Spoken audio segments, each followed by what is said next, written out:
Christians love to say God made you. Cool.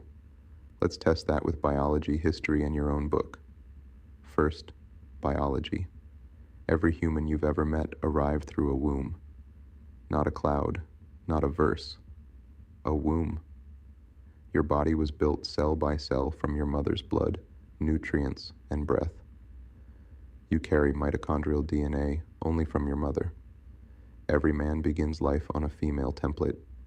Around week 7 to 12, the SRY gene and hormones flip the switch for male development. That's why men have nipples. Evidence of that early template. The only image every human shares is the image of woman. Carried, nourished, born. That isn't belief. That's anatomy. So when you say, we're made in God's image, show me the reference image. Your own Bible says no one has seen or can see God. Exodus 33:20, Deuteronomy 4:12, John 1:18, 1 Timothy 6:16.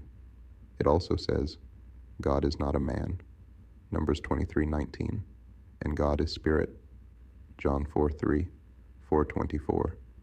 If God has no visible form, whose image are you claiming? Be honest. The only visible, provable image we all share is the mother's. Now the book itself. Who was in Genesis taking notes while the universe was allegedly spoken into existence? No scribe in orbit, no stenographer in Eden. Genesis is a cosmogony, not a lab report, written centuries after the fact, edited by priests, and riddled with borrowings from older Near Eastern myths, creation epics, flood stories.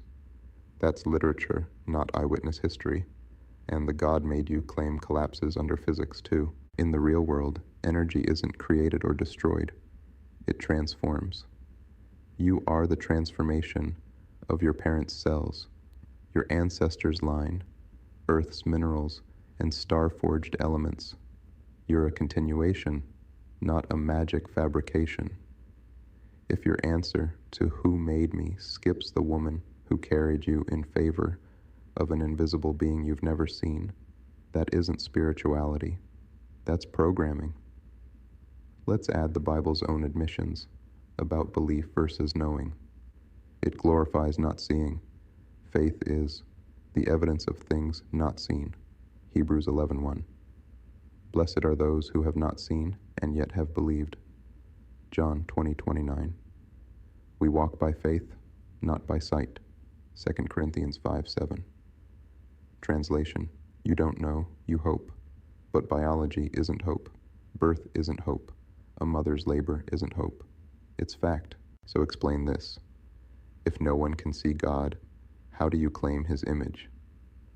If every human arrives through woman, why erase the womb to credit an invisible? If Genesis had no witnesses, why call it history? If your doctrine requires not seeing, why call it knowing? I'm not asking you to bow to my view. I'm asking you to use the tools you already trust when you're not in church. Critical thinking, evidence, and your own body. Honor what's real. Your mother, your lineage, your ancestors, the earth that formed you. If a story makes you forget the womb that birthed you, the blood that shaped you, and the science that explains you, that story owns you. You weren't made by a verse.